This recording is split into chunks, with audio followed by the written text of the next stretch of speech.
Hi folks, this is Metaphysics video 1 in a series I would like to make about the topic because I think it should be investigated or at least researched properly, since even Aristotle, who was very skeptical about the topic, had to create a file for it, as my old university in theology professor used to say, a folder for that as well, because he couldn't deny its potential existence, so he had to classify that as well, leaving it anything that was not in his main topics of interest, that was physics, biology, and such, should have its own file of things that couldn't really fit in the usual description, yes, yet were still notified as existent or real. So he put it in that specific category. He created that category so he could just put everything that was every unexplainable phenomena into this folder. So, and I want to talk about the good part of the Voluspa, the final part, because for me it's most appealing, because a lot of people have a lot of opinions about what already happened, and they love to talk about the old and what happened in the old. And one trait I have seen a lot in Azatro, which I like. I'm interested in the attempt to respawn this religion, and I respect the effort. I would like to point out that I could be wrong, of course, but the impression that I got was that there is a lot of ego in this, and the people who usually call themselves son of Odin, everybody's son of Odin, like that. There is no other deity, and like Odin or Freya or Thor, like nothing else exists apparently in the pantheon, and they seem to be repeating some, not really their fault, the way they have been educated to perceive the world around them, so they go with it, right? They seen a lot of this kind of trinity, but they have to be the top dogs all the time. And I've seen similar religions. I investigated, I researched similar religions too. The Nordic religion, especially if we consider syncretism that the Nordics did use in the beginning to kind of fool the Christians. Like they used saints for their processions of the gods and goddesses. The processions kind of meaning the year-round, the harvest periods, and they use the saints to hide their gods and goddesses. So they use that as well. There's a lot of people that don't even know that, and a bunch more that don't even accept that. But that's for another topic. So because of all the ego, you kind of stay away from it. Like it's not concrete yet. It's still in boiling and being forced. But I respect the effort, so everybody knows my position about it. Too much ego. Don't want to be too soon. So I'm putting my perspective here, and debate me if you want. Exchange opinions, I would prefer that. Exchange knowledge, exchange wisdom. That would be cool. But what I have concluded so far about the good part. Enough talking, here I go. I'm going to start with the 61, paragraph 61, let's call it that. I know there might be another name, it's old Scaldi, so might be called something else, but I'm going with paragraph because this is for the people who do not know yet those things. I'm sure they would like to know, but then there's plenty of information all over the place. Also, post links if you want links. If you want me to post links under the video, I would love that. For anyone who might be interested in further details of whatever is it you folks have to offer. Now back to 61. In wondrous beauty, once again, show the golden tables stand mid the grass, which the gods have owned in the days of old. Now, I've seen another translation that even mentions that the sun shall rise again, and it's very interesting because in Central American, South American religions, they actually had the suns indicating ages of men, periods of time that usually connected to the sun spinning around the galaxy, and their time counts were based on that.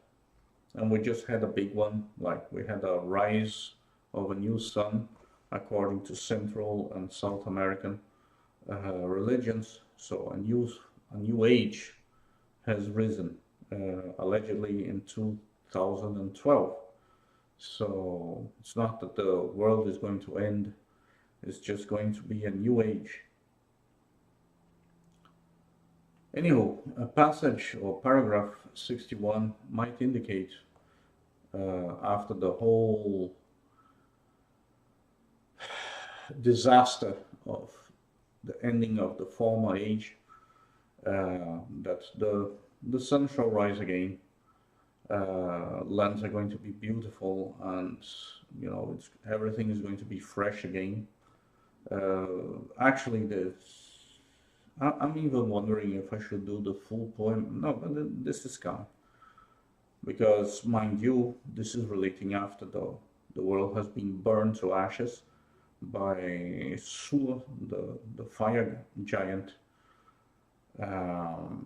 There's an aspect in planting in old cultures that I think once a year they set fire to the woods, so all the old wood would burn, and that will actually make the land more fertile. And also the old trees, the trees that were rotting, they will also burn down, so the new trees could rise up. So there's a lot of the symbolism of the fire god to this common practice in agriculture of kind of once a year you set fire to the wild vegetation, so you would burn the useless and the new vegetation would rise, making the soil more fertile in a way as well. It's an old technique in Bronze Age, Stone Age, Bronze Age.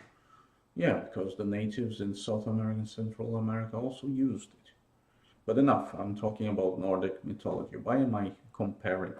Because you can get a lot out of comparing those other religions that have more data about them than these religions. And like a puzzle, you start more or less bluntly setting pieces together to have the big picture, at least to have an idea. If there is a logos, right, if there is a logic behind it, then it wouldn't be a problem. See, my mobile agrees. 62. Then fields unsowed bear ripened fruit. All yields grow better, and Baldur comes back. Baldur and Hodor dwell in Hropt's battle hall. And the mighty gods, would you know yet more? Who is Baldur? Because I heard a lot about Baldur, like especially the American new pagans or people interested in the topic. They don't like giving Baldur too much credit. They don't really even understand why he's such a prominent god. Because after all, he didn't die fighting with a sword in his hand and oh, no, the usual America fuck yeah. So, sorry truth must be told. You're proud of that, aren't you? So, you know, he was not really kind of a soldiery, you know, Republican. So how can he be prominent in any possible way? Well, remember, kids, this is all like your old culture. Um, Baldur, he was the god of enlightenment. Like he foresaw his passing away. He foresaw what was coming, and he had nightmares, and that was the reason that his mother went around asking all creatures of the world not to harm him, which made him grow bold. So if Baldur and bold have anything in common, and also that name Baal, like it's a very old deity. It's a very old god. It's mentioned actually in several religions. A similar name comes to mind with similar representation, similar level of influence. It was a very powerful god. It was the bald one, the one who was bald, was brave, who was bold. He could go beyond the usual, like including he got literally, technically speaking, killed because he dared too much, literally. He was daring everybody to throw everything at him because nothing could harm him anyway. So he was really bold. You know, he wasn't afraid of anything. So I hope Americans can understand that. See, he wasn't afraid of anything. So I think Americans can relate to not being afraid of something powerful, right? That's one of the aspects of this deity. He had foresight. That's an aspect that doesn't interest Americans too much. It should. And he was a loving God. He was a good God. So much so that when he passed away, like, and his mother went to all realms to ask everyone to cry, and everyone cried, and that means the giants, the giantesses, the dwarves, the elves, everyone, even the enemies cried for Baldur. So that should tell a lot of how good that god was, if even the enemies of his entire godlike dynasty had to give the guy that credit. You understand? And in old times, honor meant a lot of stuff. So he was a very honored god, probably because he was bold, he wasn't afraid of anything. And even the enemies back in those days, they respected usually the very bold enemies, the brave enemies, the ones who really showed themselves in battle and weren't afraid of anything. They were even respected by their enemies. So much so that usually in the old sagas, like, their body was not desecrated. They actually gave them proper burial. And like, if you doubt me, go to the Greek stories about, for instance, the fall of Troy, that the king of Troy, he came disguised to Achilles to beg for his son to be properly buried, and he didn't care about his own life because his son was good, and Achilles, because Achilles saw that his son was good. He was a truly brave warrior.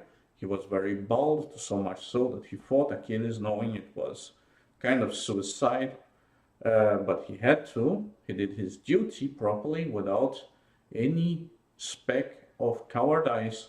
So even Achilles wept. And that tells a lot. Even his bitter enemy wept for his death. So that's great. That's big. That used to be big. There was a mutual respect, because at the end of the day, back in those days, they knew they were not doing it for pure evil. They were not doing it for, you know, being nasty. They were not cowards. They were doing it for a reason. They had a purpose. If they went to war, it usually, unlike Troy, it had a lot of, it had the honor, you know, like took the honor of a king away. I mean, come on, the brother of the king. It had to be paid back in blood back in those days. Honor meant really much. It was not just a promise. So Baldur was the god in that sense. He was the god, and he had foresight.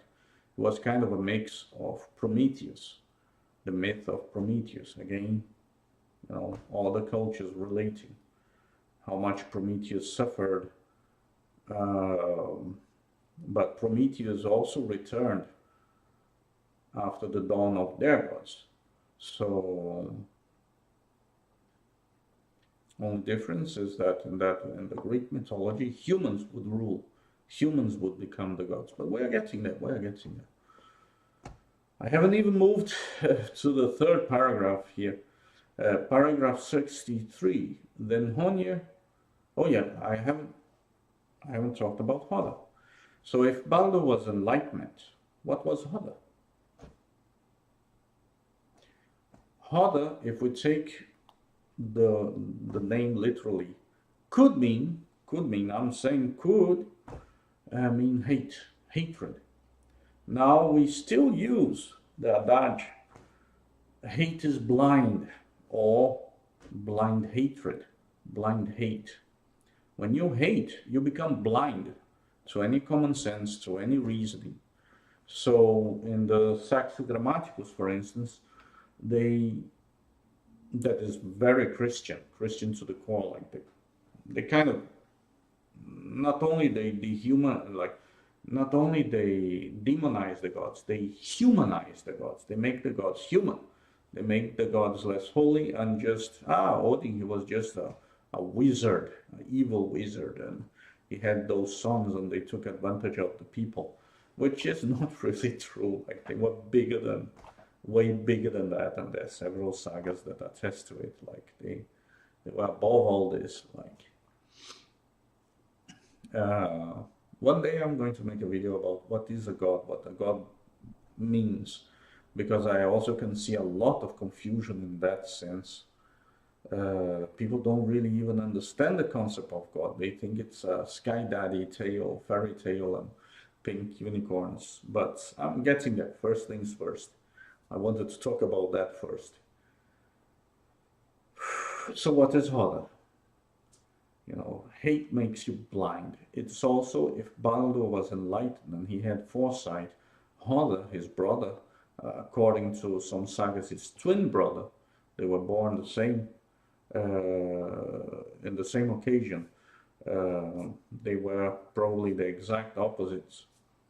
And including the Saxo Grammaticus, the tale is told as Hoda actually beat the gods in a battle and then killed Baldur because of Nanna, because both, Hoda saw Nanna bathing in the lake, and he thought that he wanted her, but she was already promised to Baldur, and because of that there was a war, according to Saxo Grammaticus, and in that war Hoda won over the gods. The gods failed because Hoda was kind of clever, so he had a defense for every weapon that every god had. Very interesting, actually. In the case of Thor, he had a big club, and he used a net. That is actually one of the attributes related to Loki. Like Loki, the god of mischief, the god of confusion, technically a kind of chaos god, like the entities that he spawned, like his sons and daughters, were usually chaotic in nature, like the nature of chaos, either to keep balance to the chaos or chaos related. What is beyond our good order in this mathematically capable of being calculated universe we live in. So, are you managing to follow along? I'm starting to see there's a lot to it that I initially intended. And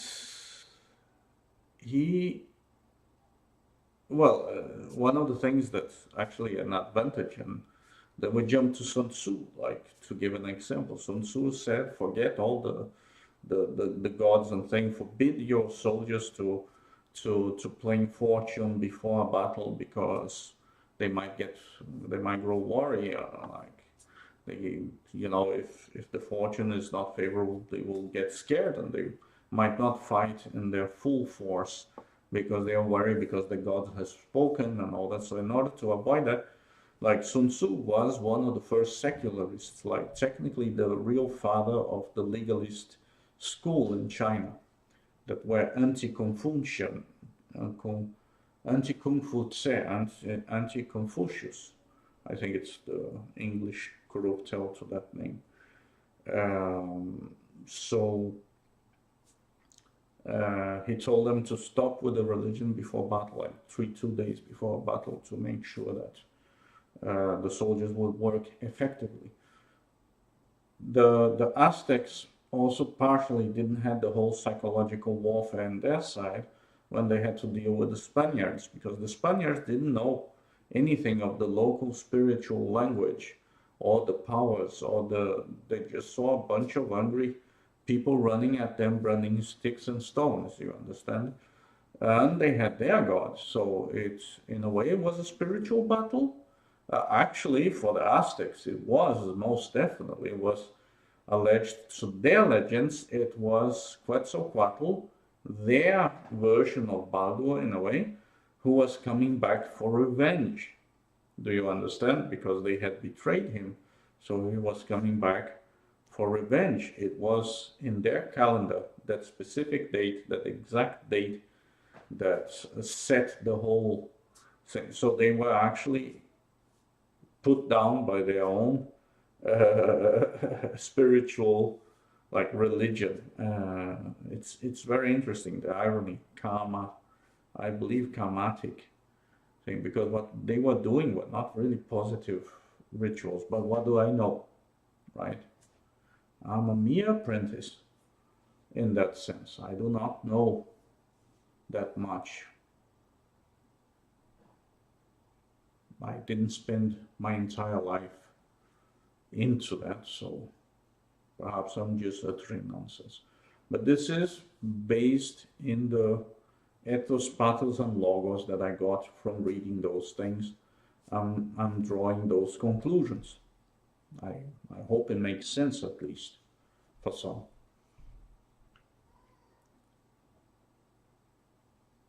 So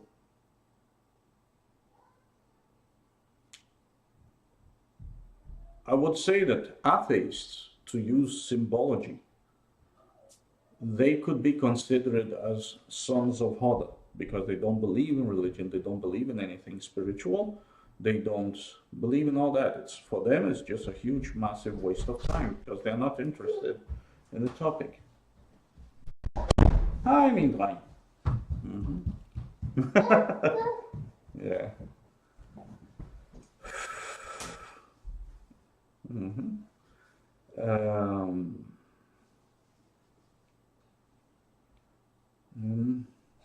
So I hope you understand. So while Baldur was the god of enlightenment, the prophetic god, the Baal god, the brave god, Hoder, because he didn't have the spirituality, he was a kind of very material god, and therefore at the mercy of the gods, in a way easy to be tricked. And this is what actually Loki used to trick him into doing his bidding, because he couldn't foresee, he couldn't see what was happening. He regretted, according to several legends. According to the Christians, he became king. So point being, they both return after the end of the conflict between the gods.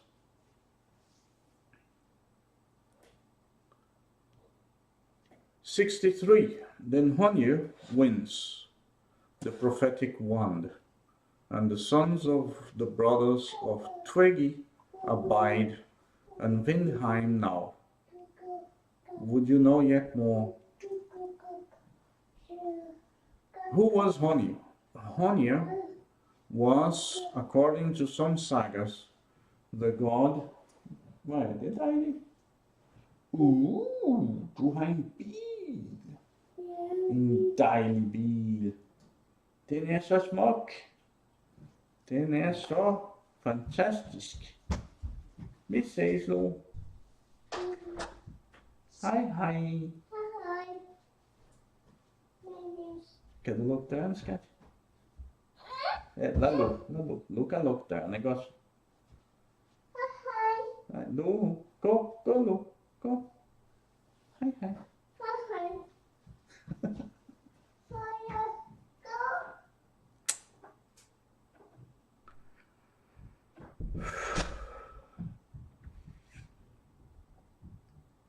What does this mean? Who was Hanya? Hanya was one of the gods that created, according to some sagas, created the gods. Oh, I need to come back to it. Created the humans, not the gods. The gods were already created. He helped create the humans. According to the Nordic mythology, there were 3 gods who created human beings. And they created them from plants, unlike from mud or clay. From several other religions, they were created from plants in Nordic mythology. And what did Hony, and every god gave humans something. So Odin gave humans the breath of life, like the life force. Hony gave the humans reason, and that's very interesting, because here they are talking kind of one, I don't know how much in the future, but we are now 1,000 years after those things, around 1,000 years, around 800 years after those prophecies were written, and if not longer. Like, since we don't have evidence, we have to go with what we have of this being previous, this being done in the Bronze Age, even could have been. He is the one who wins the prophetic wand. So the position in society that relates the wand, the sword, every one of those tools, they were tools, and they represented a specific position in society. So the person who owns the wand, what does the wand do? What does the wand represent? The education, perhaps, of people. He has the power to educate the people, and he was the god that gave humans reason. So reason might be how you rule the world, or how you use to educate people. So instead of mysticism, instead of religion, we will listen to reason more often. Reason will be the thing. Now he is a very interesting god, because I usually don't find a similar to him in other religions, if we are to use syncretism. He was a god. He looked good. He was a good-looking god, and so much so that when they exchanged, there was an exchange of gods in because of previous conflicts between the Vanir and the Asa. And the Asa had Odin and all those warrior-like gods, and the Vanir, they were more like nature gods, Freya and Frey and Njord, the sea. So, and like magic, mysticism gods, while the Asa, they were warrior gods.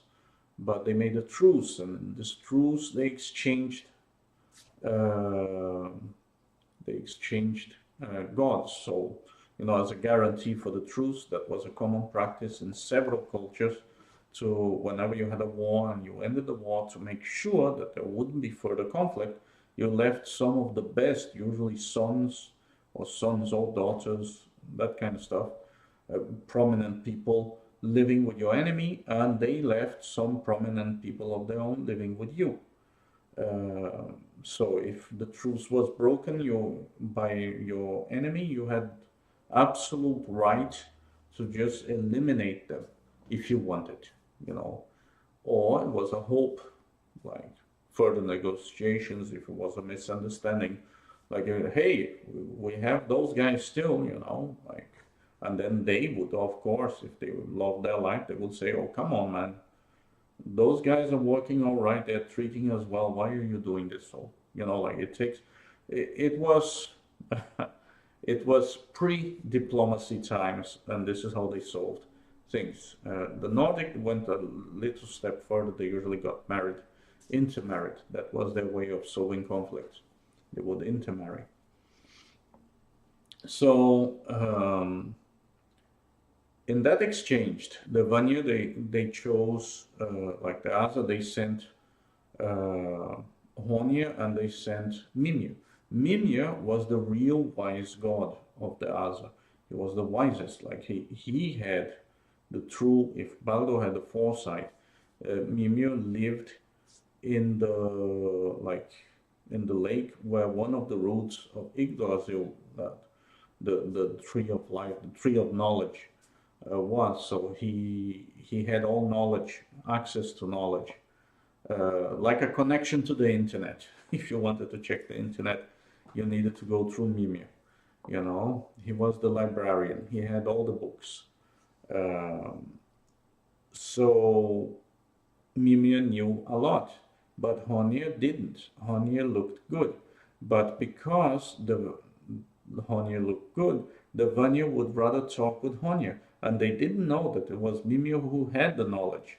So Honya always spoke for Mimir, on the behalf of Mimir. Like Mimir would say something, and then he would give an answer. And when Mimir was not around, Honya would just give dubious, like things with multiple meanings, could mean anything, like a very vague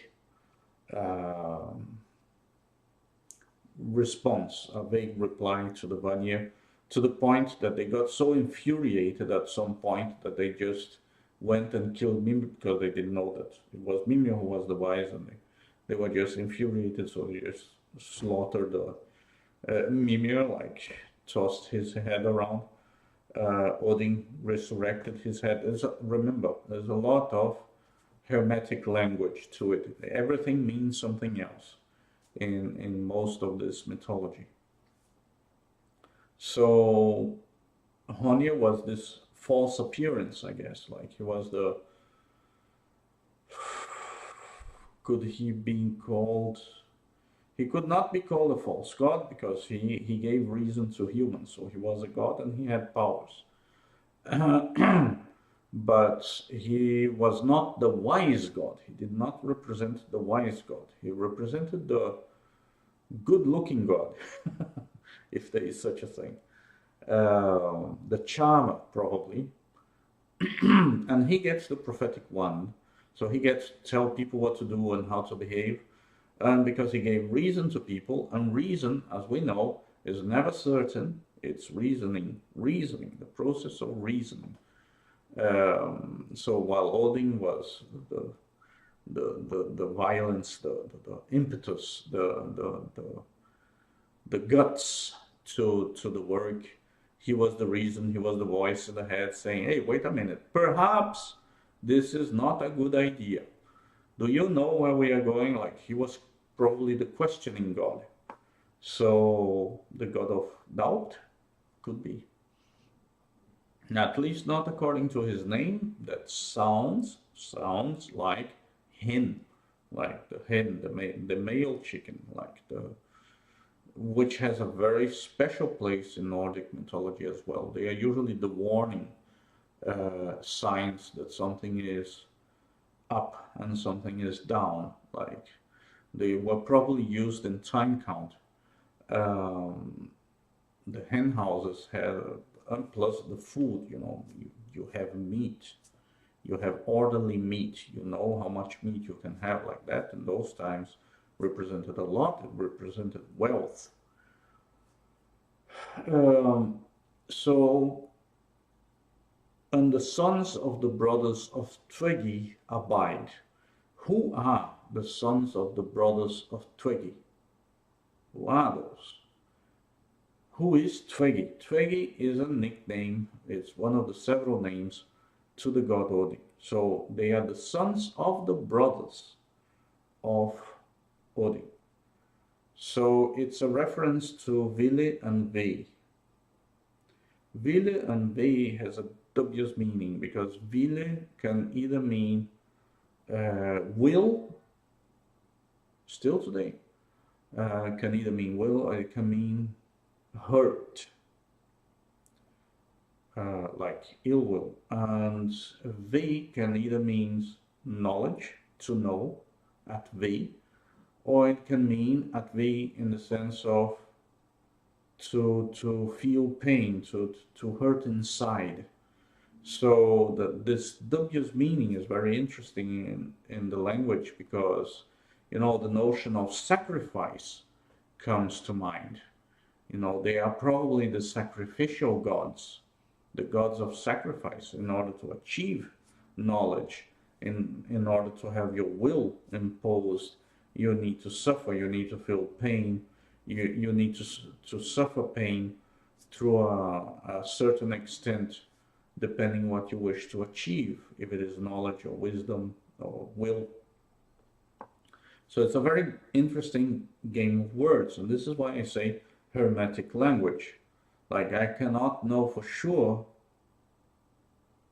but if we are to consider pathos, ethos, and logos, I would suggest this would be an alley to consider. Like this would be a way to a perspective to see those words, those meanings, those god names of gods, to consider that as a possibility.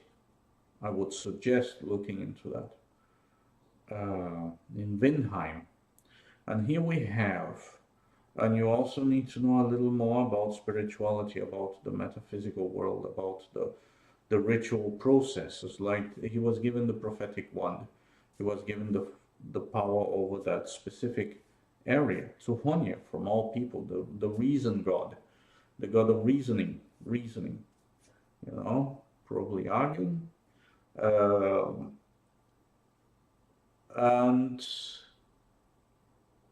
the sons of brothers, of the brothers of Odin, they get to fill their place, probably. The eyes, the pains, the hurts for the whole process. So their knowledge, like when it used to be Odin and Vile and Ve, suddenly it's Honir and the sons of Vile and Ve. The continuation of those specific positions in old Nordic societies that we probably lost much of it.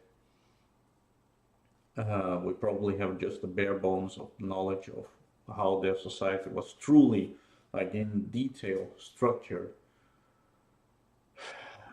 But the little I know about those old rituals, like, for instance, in Africa and South America, they talk about the wind in the ear when you're about to enter the stage of trance.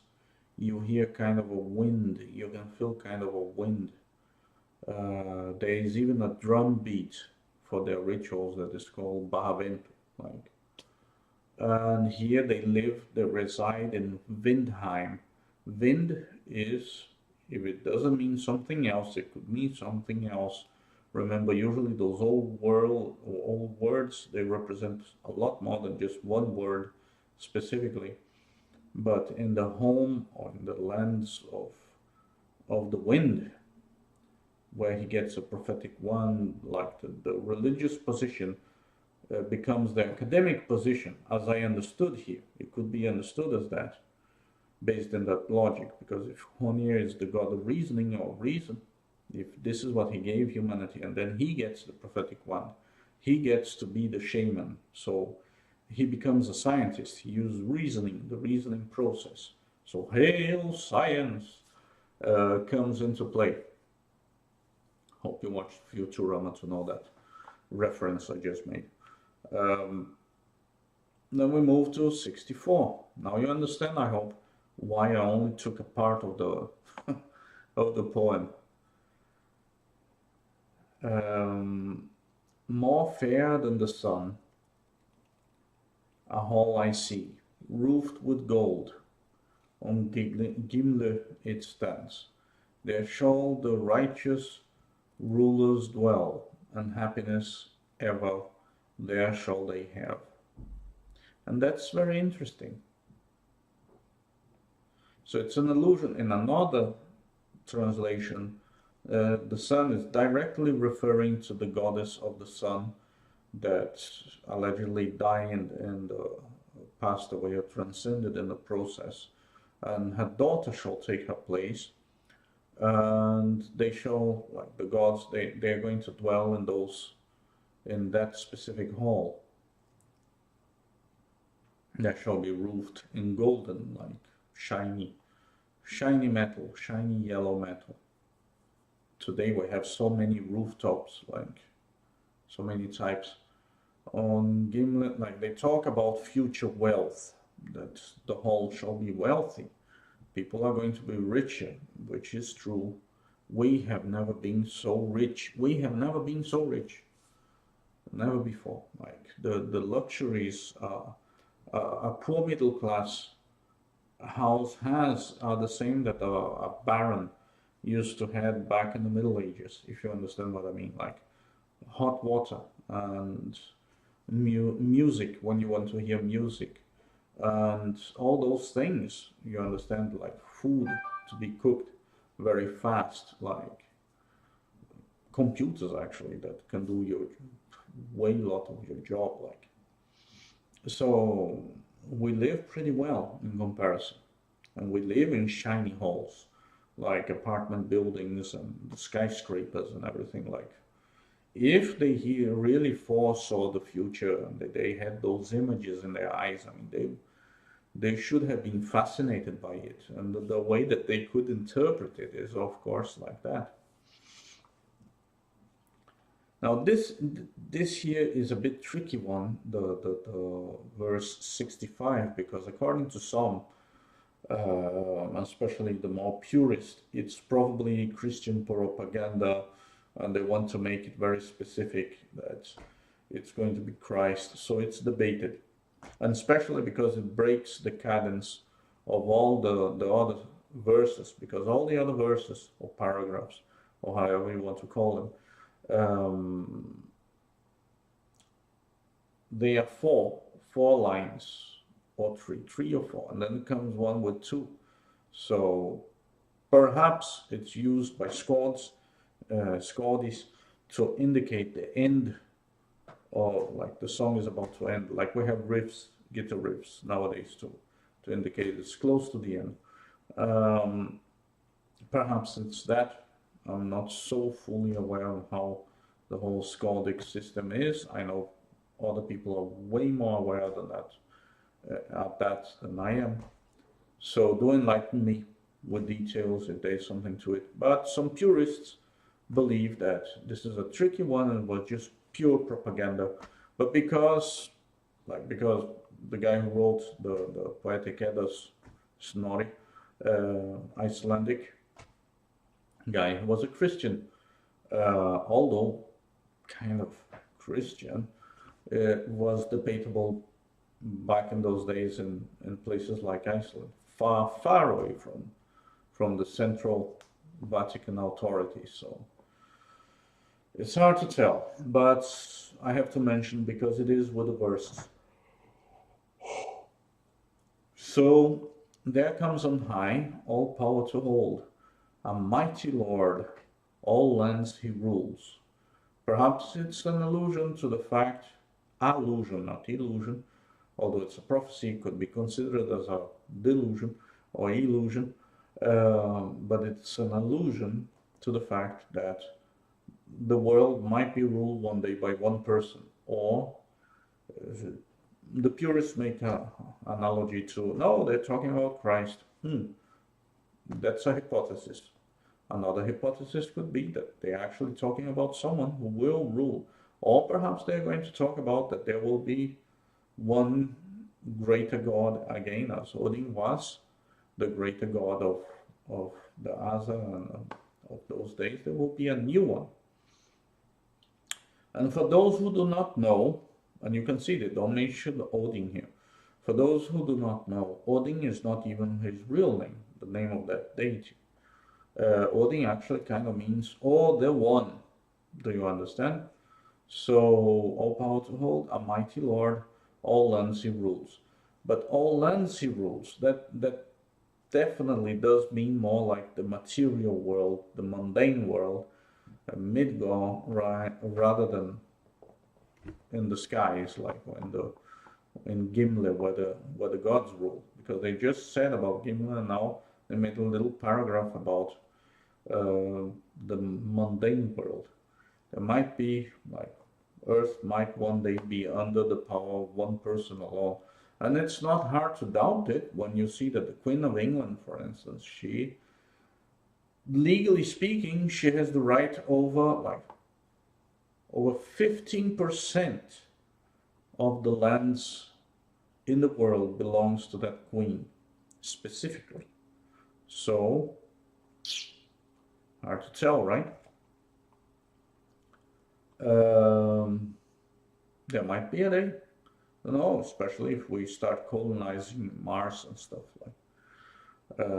Somebody might end up ruling the world, the entire world, because then it won't be that big anymore, will it? I mean, if you can fly around the world for what, 12 hours, 6 hours, 11 hours nowadays.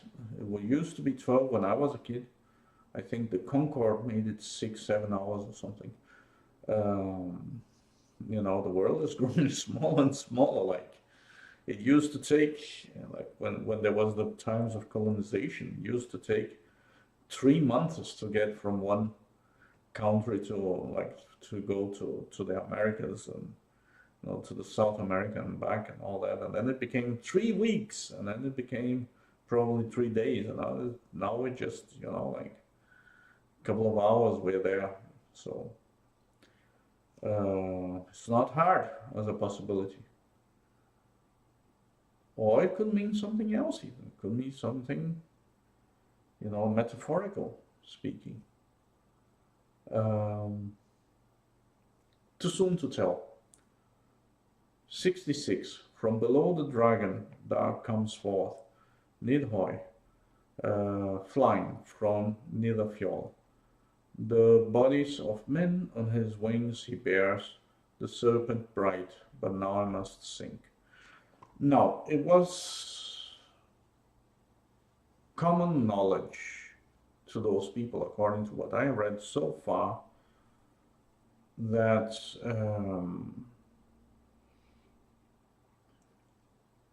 Yaos, for instance, they were very wary, although they had knowledge of runes and stuff, of using their foresight, because like witches and seeresses, it was believed that they went to hell once they passed away, or to Nilhoi. Nilhoi was the place where the souls that didn't die in battle, that didn't die because they were stricken by lightning, that didn't pass away in some sort of glorious or representative manner, for those people, they went to Nidafjord, where dragons feasted in their bodies. You know, like, it was kind of a hell. Hell was not really a hell in that sense. It was more like a purgatory, like a limbo of some sort. But Nilhoi was really for the cowards, for the people who were cursed by either the gods or other people. They went to Nilhoi, where they were feasted upon by those serpents. And Nilhoi was the greatest dragon, and he gnawed in the root of Yggdrasil, the reason why Yggdrasil fell during the whole battle between the gods and the giants there, and the dead. The dead also came. They were led by Loki, actually, because he picked up everybody in hell and threw them in the fray. But all this is over with, according to their mythology. That piece is very interesting because it talks about her, like the reason that she cannot foresee more than this, for what I could conclude, was because, you know, now was her time. The toll it took for her to have that vision, she foresaw her own passing away. So it's not like the end is really the Nilhoy is going to destroy everything. If somebody ever believed that, the end is really like, for what she has seen, things will be much better in the future than they were before. Everybody would be happy. The gods that would come back were great gods, powerful gods. So I might read some other interpretations of that ending because I've seen a bit more detail, like they're mentioning more names. They're mentioning that Vida and Vali are going to survive. They're mentioning that Moli and Mauni, the sons of Thor, are going to share his hammer. They're going to find his hammer and they're going to share. There's a lot to it, and I find it very fascinating how much it fits with today's world, that archaeologists are finding artifacts and they are bringing to the museum so everyone can see. So there are some more detailed versions of that translation there that are interesting to read. I might do it in the future, but I really wanted to touch though that ending because it really, I really see the debates and I see people skipping details or not. Perhaps they don't know, perhaps they're not aware even it could be a possibility. So I'm just bringing new possibilities to the table. Could be, right? Hypothesis. Who knows? Who knows what it could mean? So I hope you enjoyed my first video of about the topic of metaphysics. Share and subscribe, and if I still have a Patreon, I don't remember if I have, you can tag me there, like pay me.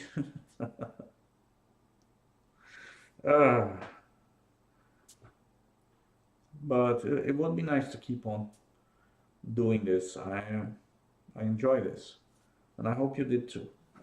Have a nice day. Now, how do I log off? Yeah.